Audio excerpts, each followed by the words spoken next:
앉아주시기 바랍니다. 우리 같이 옆 사람 인사합니다. 잘 오셨습니다. 반갑습니다. 네.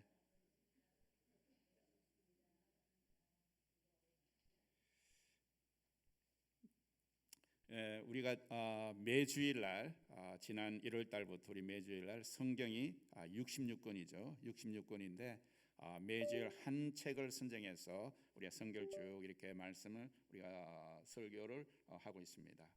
그런데 오늘은 바로 그 여정 가운데 이사야서에 이르렀습니다. 그런데 이사야서는 너무 깁니다.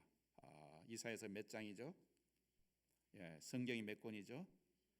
똑같습니다. 그래서 성경이 바로 작은 성경이라고 할 수 있는데 저희들이 이게 매주 살펴보면서 그냥 하는 것이 아니라 여러분들이 성경 읽어오는 그런 순서에 맞춰서 합니다. 그렇기 때문에 일주일에 66장을 읽기는 너무나 버겁기 때문에 제가 둘로 딱 잘랐습니다. 그래가지고 일주일에 33장까지 해갖고 두 번으로 나눠서 합니다. 자, 그런데 60절에 이르자니 우리가 불러 대선지자입니다. 선지서인데 이사야의 이름은 바로 여호와는 구원하시다는 그런 뜻입니다. 그 이사야라는 사람은 예수님께서 오시기 약 800년 전에 남유다에서 활동했던 그런 선지자입니다. 800년 전에.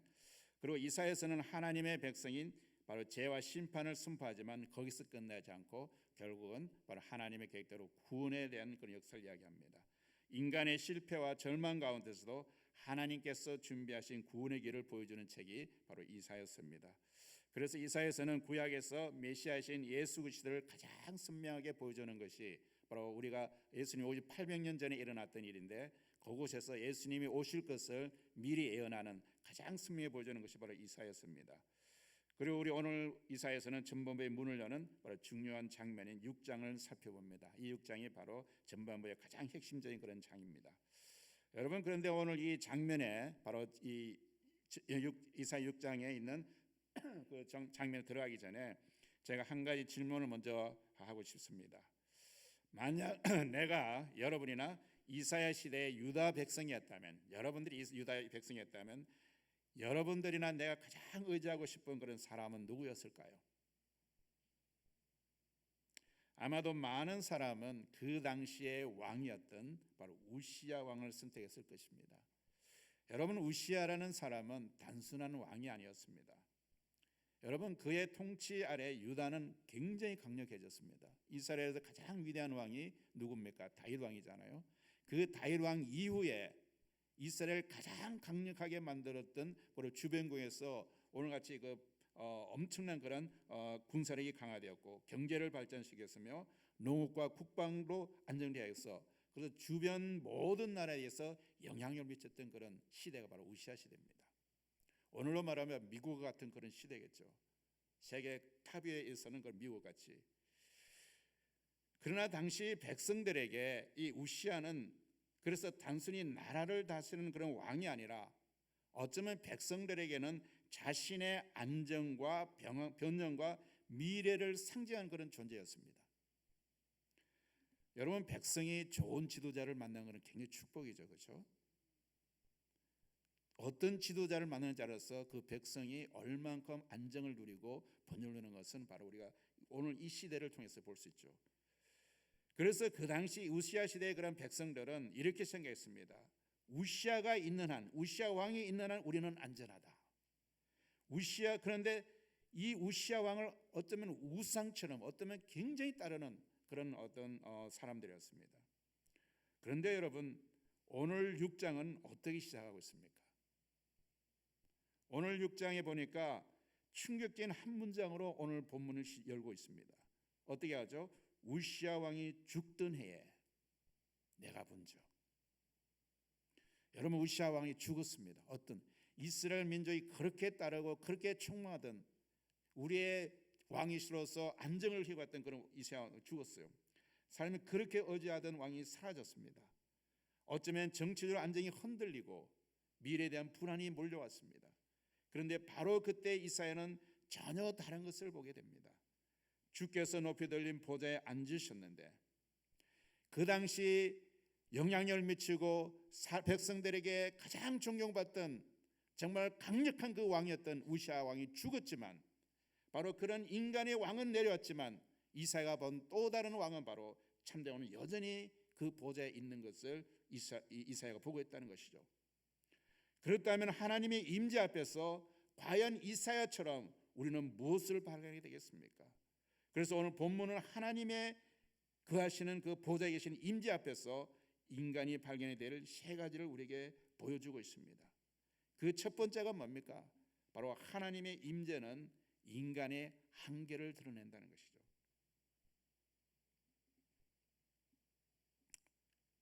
이게 안 넘어가네.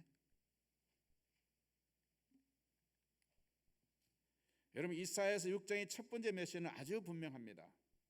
여러분, 하나님의 임재 앞에서는 인간이 얼마나 위대한 존재인가가 아니라 인간이 얼마나 제한된 구조, 얼마나 제한된 존재인가를 우리가 하나님 앞에 섰을 때 발견할 수 있는 것이에요. 여러분, 우시아는 위대한 왕이었습니다. 그러나 죽었습니다. 그의 능력은 실제적이었지만 영원하지 않았습니다. 그의 지혜는 나라를 발전시킬 수 있었지만 인간의 미래를 보장할 수는 없었습니다. 그때 이사야가 본 것은 인간의 왕자가 아니라 하나님의 보좌였습니다. 주께서 높이 들린 보좌에 앉으셨는데 우시아는 내려왔지만 하나님은 여전히 바로 그 보좌에 앉아 계셨다는 것입니다. 그리고 본문에 보니까 스랍들이 외칩니다. 이 스랍이 바로 천사들이죠. 천사들이 어떻게 외치고 있습니까?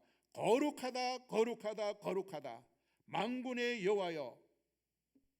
왜 세 번이나 거룩하다고 외쳤을까요? 우리가 구약의 성경에 보면 본문이 그 이유를 직접 설명하지는 않지만 그러나 이러한 반복은 바로 하나님의 거룩하심을 극도로 강조하고 있다는 것이죠. 여기서 거룩하다는 것은 단순히 하나님이 인간보다 조금 더 선하신 뜻이 아니에요. 하나님은 하나님이시고 인간은 인간이라는 그런 선언입니다. 비교의 대상이 아닙니다, 여러분. 하나님과 인간을 어떻게 비교할 수 있겠습니까? 우리는 많은 것을 알 수 있습니다. 우주의 법칙을 오늘 얼마나 많은 문명이 발달하고 과학이 발달해서 우주의 법칙을 연구하고 생명의 구조를 해독하고 인공지능을 만들어냈습니다. 오늘 AI 시대는 얼마나 많은 일들이 일어나고 있습니까? 오늘. 그러나 우리가 많이 안다고 해서 모든 것을 아는 것은 아니에요. 과학은 세상이 어떻게 작동하는지를 놀랍게 설명해 줄 수는 있습니다. 그러나 과학 자체가 인간에게 우리 인간이 왜 존재하는가는 설명해 주지 못합니다. 그리고 무엇을 위해 살아야 하는가에 대한 궁극적인 의미를 자동으로 제공하지는 않습니다. 여러분, 오늘같이 AI는 인간의 언어를 모방하고 질문에 답할 수 있습니다. 그러나 인간이 왜 존재하는지, 무엇이 선한 것인지, 무엇을 위해 살아는지를 스스로 결정해 주지 못합니다. 오늘 챗GPT나 AI 한번 물어보십시오. 내가 왜 살아야 하는지 한번 물어보십시오. 뭐라고 대답하는지. 그러므로 문제는 우리가 과학의 문명이 아닙니다. 과학이 하나님을 대신하려 할 때에 거기서 문제가 대신 시작되는 거예요. 인간의 지성이 하나님의 자리를 차지하려 할 때에 지식은 지혜가 아니라 우상이 되어버리는 거예요. 오늘 우리는 무엇을 의지하고 있습니까? 여러분은 과연 우리가 살아가는데 무엇을 의지하며 살아가고 있습니까, 여러분? 여러분이 이제까지 쌓아올린 그런 지식입니까? 아니면 여러분들이 어떤 그런 특별한 기술을 가진 그 기술입니까? 이 기술이기 때문에 여러분의 먹고 살게 할 수 있는, 아니면 돈입니까, 여러분? 아니면 여러분들의 인생을 살면서 너는 그 경험의 그런 자산을 갖고 있습니까? 여러분, 그것들은 모두 귀한 선물입니다. 그렇지만 어느 것도 하나님을 대신할 수는 없어요, 여러분. 하나님의 임재는 인간의 지성을 파괴하지 않습니다. 오히려 여러분의 어떤 지성이 있어야 할 그 자리를 정확히 보여주는 것이죠. 나는 모든 것을 아는 존재가 아닙니다. 인간은 모든 걸 아는 존재가 아닙니다. 우리 인간은 창조주가 아니라 만들어진 존재, 피조물일 뿐입니다. 그러므로 우리는 내 삶의 주인이 아니라 하나님 앞에 서 있는 존재라는 것을 우리가 기억해야 됩니다. 이것이 오늘 우리에게 주시는 하나님의 질문이에요. 그리고 두 번째는 어떻습니까? 우리가 하나님 앞에 섰을 때에 우리는 인간의 죄를 드러내게 됩니다. 하나님의 임재 앞에서 인간이 발견하는 것은 자신의 한계만이 아니에요. 내가 연약하다는 그런 존재만이 아니라 하나님이 거룩하시기 때문에 하나님의 거룩하심이 우리를 비추는 순간 우리의 시선은 하나님께서 우리 자신을 보게 되는 거예요. 여러분들이 하나님을 만나고 하나님을 더 알아가면 하나님을 더 잘할 수 있을 것 같습니까? 아니에요. 우리가 하나님을 만나게 되면 하나님을 더 잘 알기보다도 자기 자신을 더 발견하게 되는 거예요. 그리고 그때 발견은 단순한 부족함이 아닙니다. 바로 우리 인간 속에 있는 죄입니다. 그런데 하나님이 임재를 본 이사에게도 바로 똑같이 일어났죠. 어떤 변화가 일어났습니까? 그는 하나님을 만나자마자 하나님의 위대하신 것을 보고 찬양한 것이 아니라 하나님을 보자마자 자기 자신을 바라보면서 화로다 나여 망하게 되었도다 이렇게 고백하고 있잖아요. 이렇게. 조금 전까지만 해도 이사야는 다른 사람들의 죄를 바라보는 건 선지자였어요. 선지자가 어떤 역할입니까? 하나님의 계시를 받고 하나님의 사명을 받아서 다른 사람의 죄를 갖다 지적해서 하나님께 도로게 만드는 사람이 바로 선지자였잖아요. 그 선지자들은 왕이나 권력한 사람도 상관없었어요.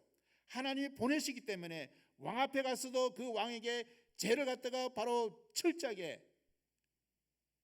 해부하고 해결시키는 사람이 선지자였어요. 바로 그러나 이 시간만큼은 이사야는 바로 다른 사람의 죄를 지적하기보다도 자기 자신을 봤다는 것이죠. 하나님의 거룩하심에 서자 더 이상 다른 사람을 볼 수 없었습니다. 자기 자신을 보게 되었습니다. 화로다 나여 나는 입술이 부정한 사람이다. 이것이 바로 하나님의 임재가 하는 일입니다. 우리가 하나님 앞에 섰을 때 다른 사람의 단점이나 다른 사람의 그런 잘못된 점을 지적하는 것이 아니라 먼저 자신을 바라보게 된다는 것이죠. 여러분 빛이 밝을수록 어둠이 더 선명하게 보이듯이 하나님의 거룩하심이 가까이 올수록 우리의 인간의 죄가 더 크게 드러나게 됩니다. 오늘 인간은 자신의 문제를 여러 가지로 설명하려고 변명합니다. 어떤 데는 우리가 잘못되어 가는 것은 교육이 잘못됐다고 그러는 거죠. 교육이. 이 사회가 이렇게 잘못되어지고 우리가 인간이 잘못되어지 않은 그런 모습들은 우리가 철저하게 그 사람들을 교육시키지 못했기 때문에 내가 교육받지 못했기 때문에 또는 어떤 사람은 환경의 문제라고 합니다. 세상이 이렇게 흘러가는 것은 오늘 이 세상이 너무나 세속화되어지고 너무나 제관념이기 때문에 우리가 그것에 따라간다. 환경의 문제라고 이야기합니다. 어떤 사람은 심리적인 문제라고 이야기합니다. 어떤 사람은 우리의 인간의 내적인 문제라고 합니다. 어쩌면 사회적인 구조라고 이야기합니다. 이 사회 구조가 잘못됐기 때문에 이 땅은 계속해서 바로 악한 것으로 돌아간다는 것이죠. 여러분 이러한 인간에 대한 설명들이 인간을 이해하는 데 도움을 줄 수 있습니다. 그러나 성경은 인간의 가장 깊은 문제를 이 문제를 한 단어로 이야기하죠. 뭐라고 이야기합니까? 죄입니다. 여러분 과학은 인간의 뇌를 연구할 수 있습니다. 심리학은 인간의 행동을 분석할 수 있습니다. 의학은 인간의 몸을 치료할 수 있습니다. 그러나 인간의 죄를 용서할 수는 없습니다. 문제는 인간이 얼마나 많이 아느냐가 아니에요. 하나님 앞에서 어떤 존재인가가 중요한 겁니다. 바로 여기에서 우리는 복음, 기쁜 소식이 들려오는 거예요. 우리가 하나님 앞에 섰을 때에 내 자신을 바라볼 수 있는 거기서부터 우리는 복음의 시작이 됩니다.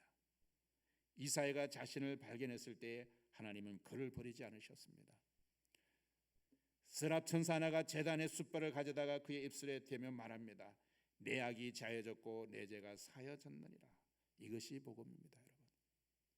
여러분 내가 죄인인 것을 깨닫지 못하는 사람들, 나는 죄가 없다는 사람들이 의인이 될 수 있습니까? 그 사람은 절대 자기 자신을 죄인을 용서하자면 우리가 구원받을 수 없는 그 죄에서. 하나님의 거룩하심은 바로 죄를 드러내지만 우리가 또 하나님 거룩하심에 따라서 하나님의 은혜는 죄인을 살리는 겁니다. 그리고 이사야에 임한 숯불은 궁주 우리에게 십자가를 바라보게 하는 것이죠. 하나님께서 이사야에게 숯불을 통해서 그의 입술을 제하시고 그에게 있는 모든 죄를 사하시고 그를 하나님의 산으로 부르셨지만도 오늘날 우리에게는 이 숯불보다도 바로 하나님의 새로운 방법, 인류 구원의 역사는 십자가의 길을 우리죠. 모든 인간은 죄를 지었을 때 누구든지 그 죄에서 우리가 자유로울 수 없고 그 죄를 해결할 수 없었는데 하나님께서 하나님의 독생자인 그리스도를 땅에 보내셔서 그를 죽게 하심을 통해서 그를 통해서만이 하나님 앞에 갈 수 있는 길을 예배해 놓으셨다는 것이죠. 그것이 바로 십자가의 길이에요. 오늘은 다른 길이 아니라 예수를 통해서 우리가 하나님 앞에 나갈 수 있고 예수님을 통해서 우리는 하나님의 자녀가 될 수 있고 하나님의 구원받은 백성이 될 수 있다는 겁니다.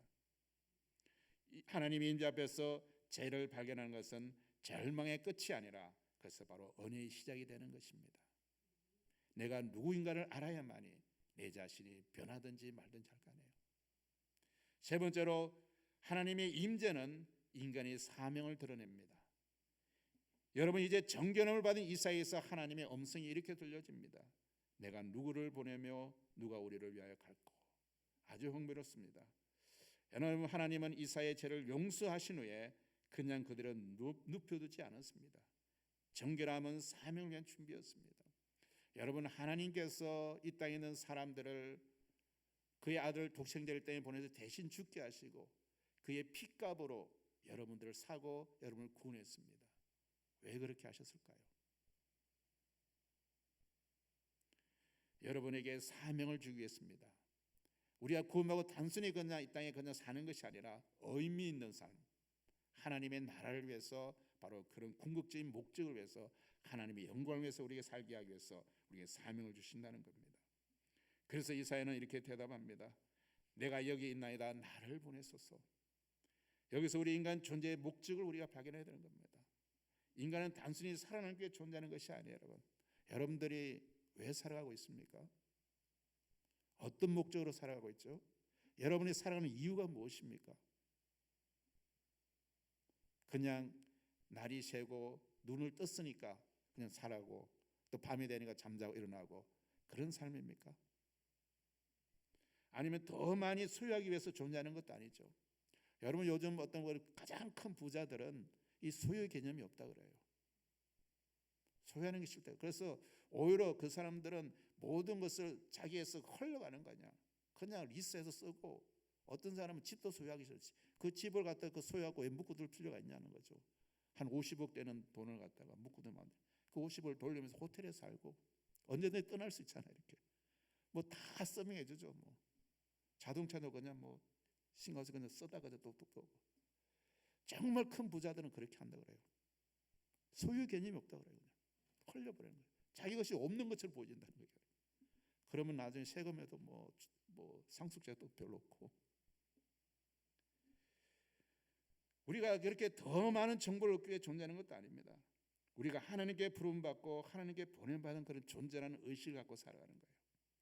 여러분 우리의 과학은 우리에게 많은 것을 가능하게 했습니다. 오늘 기술은 우리의 삶을 편리하게 만들었어요. 얼마나 편리합니까 여러분?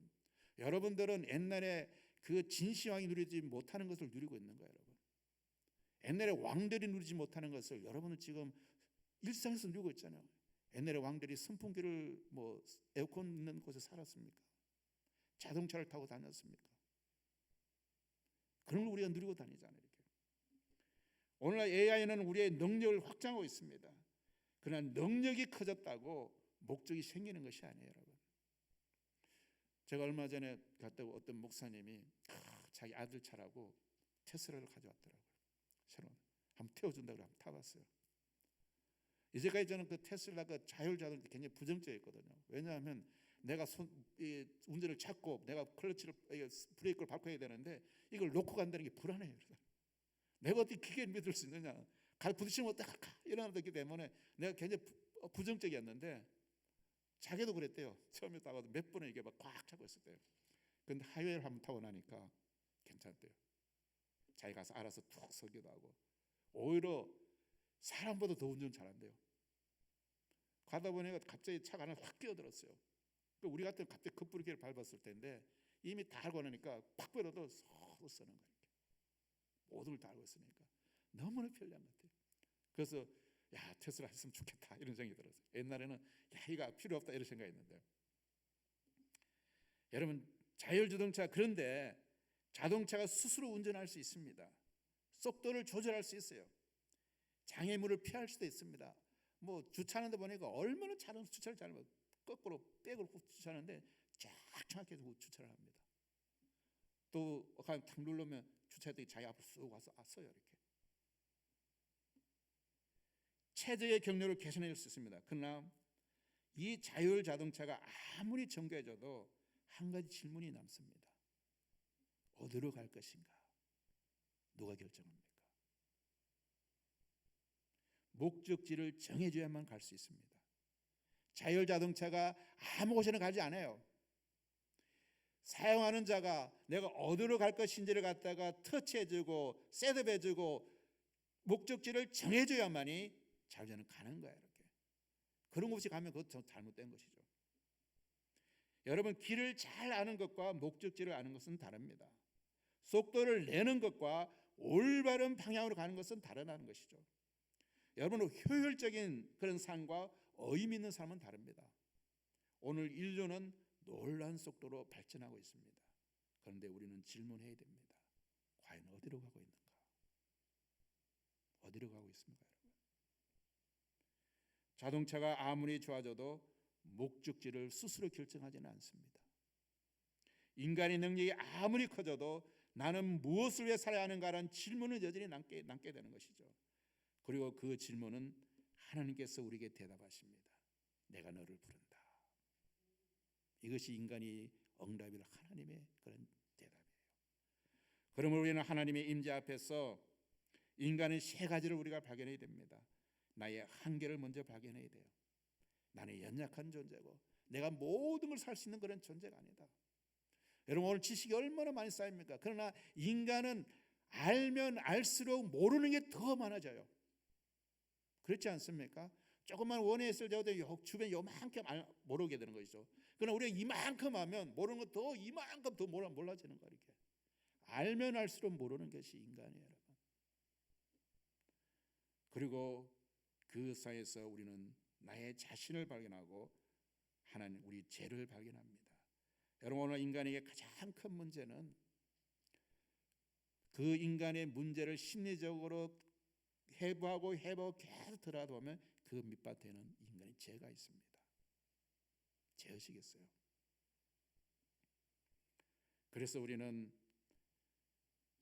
나의 사명을 발견해야 됩니다. 살아야 될 이유와 내가 살아야 될 목적을 발견하게 되는 것이죠.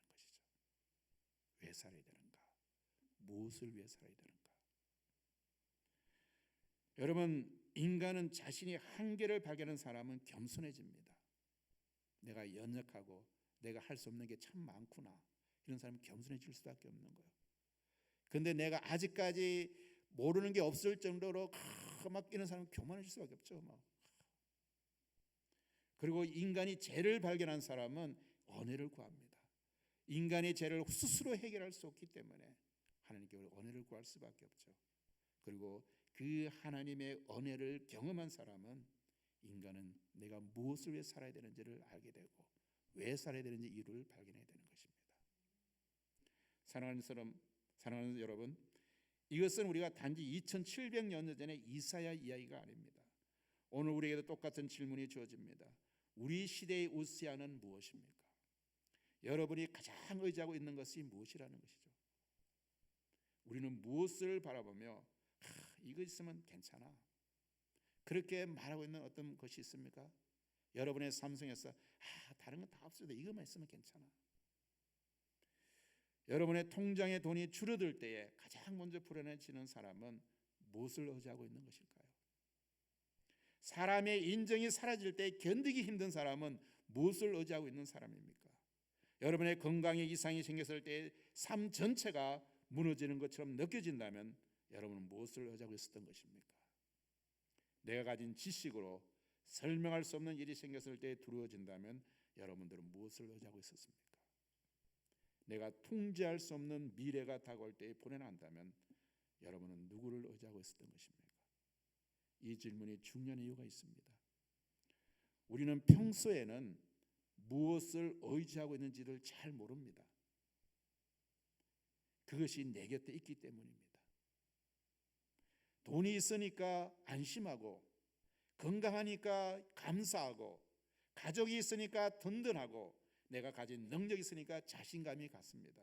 그러나 그런데 그것이 흔들리는 순간 비로소 내가 무엇을 의지하고 있었는지가 드러나게 됩니다.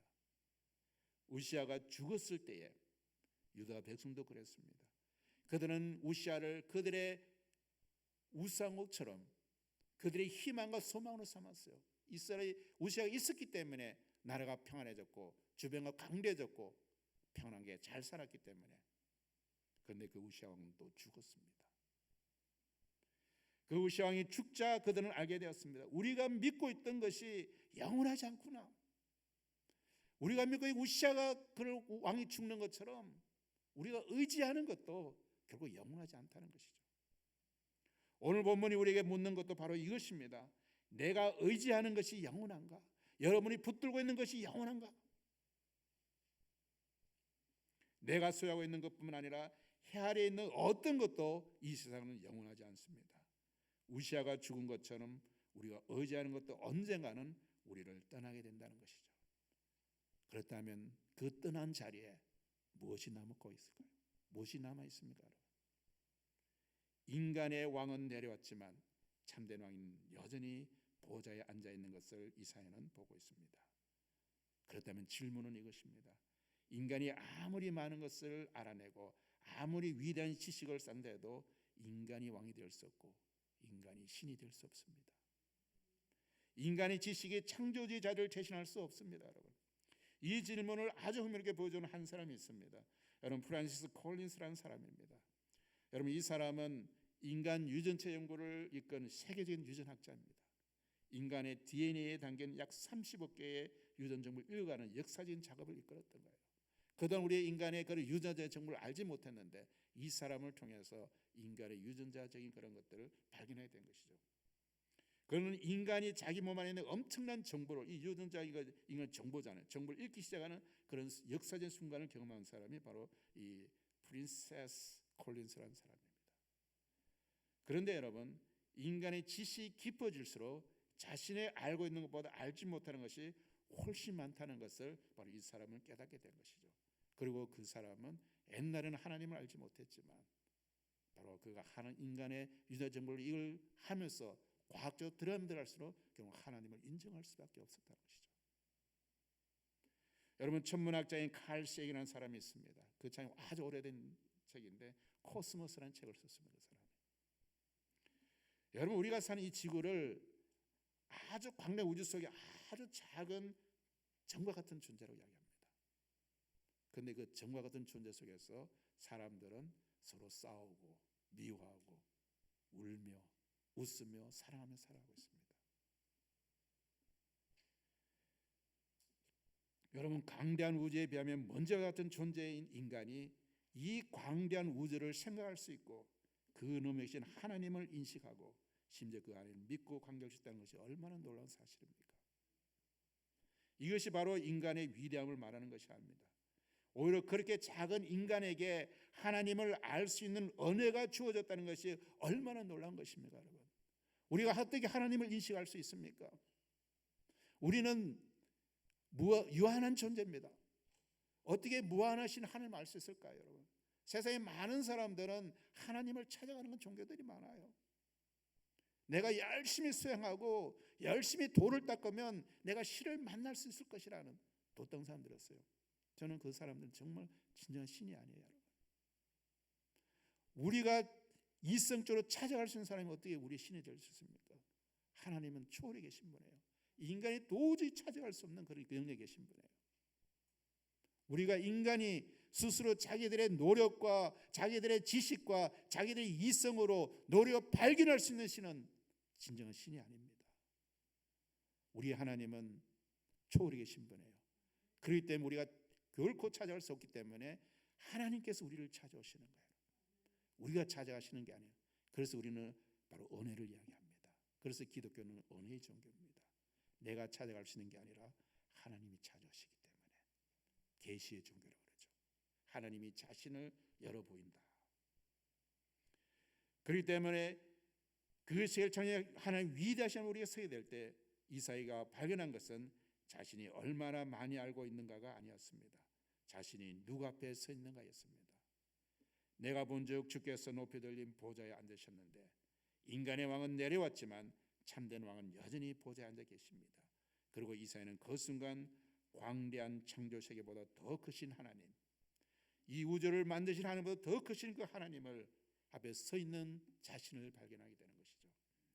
여러분, 이사야가 본 것은 인간의 왕이 아니었습니다. 하나님의 보좌 앞에 서 있었습니다. 그 앞에서 이사야는 자신의 한계를 보았습니다. 자신의 죄를 보았습니다. 그러나 거기서 끝나지 않았습니다. 하나님의 은혜를 보았고 하나님의 부르심을 듣게 되었습니다. 내가 누구를 보내며 누가 우리를 위하여 갈고. 이제 그 질문은 이사야에게서 오늘 우리에게로 전해지고 있습니다. 사랑하는 성도 여러분, 우시아는 죽었습니다. 인간의 왕은 내려왔습니다. 그러나 이사야가 본 것은 여전히 보좌에 계신 하나님이었습니다. 여러분도 이런 하나님을 발견하고 그 하나님 앞에 서기를 바랍니다. 시대는 변합니다.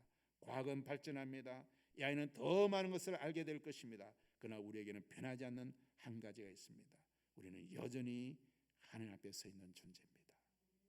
그러므로 더 중요한 것은 내가 얼마나 많이 아느냐가 아니라 나는 누구 앞에 서 있는 것을 인식하고 살아가는 거예요.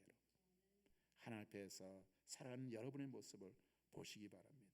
우리가 하나님 앞에 서게 되면 여러분이 가진 지식은 지혜가 되고 능력은 사명이 되고 인생은, 여러분의 삶은 바로 예배가 되는 겁니다.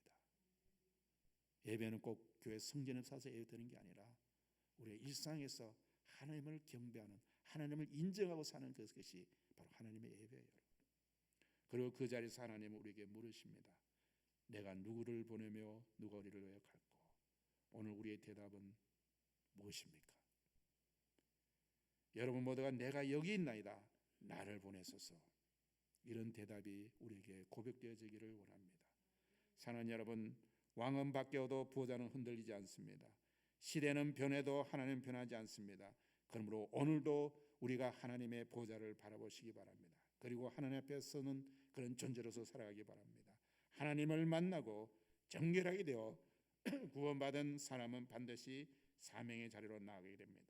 사랑하는 성도 여러분, 오늘 하나님 앞에 선 사람답게, 여러분이 하나님 앞에 선 사람답게 이제 세상으로 나가서 당당하게, 떳떳하게, 힘있게 하나님의 자녀로 살아가시기를 바랍니다. 기도하겠습니다.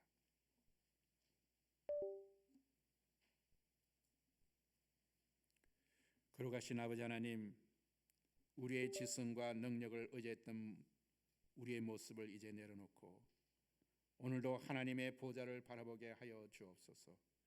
우리의 한계를 깨닫게 하시고 우리의 죄를 십자가의 은혜로 씻어주시며 주님의 부르심 앞에 기꺼이 서게 하여 주옵소서. 그리고 내가 여기 있나이다, 나를 보내소서. 우리의 지식이 지혜가 되고 우리의 삶이 예배가 되게 하는 그런 삶을 살아갈 수 있도록 우리를 인도하여 주옵소서. 예수 그리스도의 이름으로 기도드리옵나이다.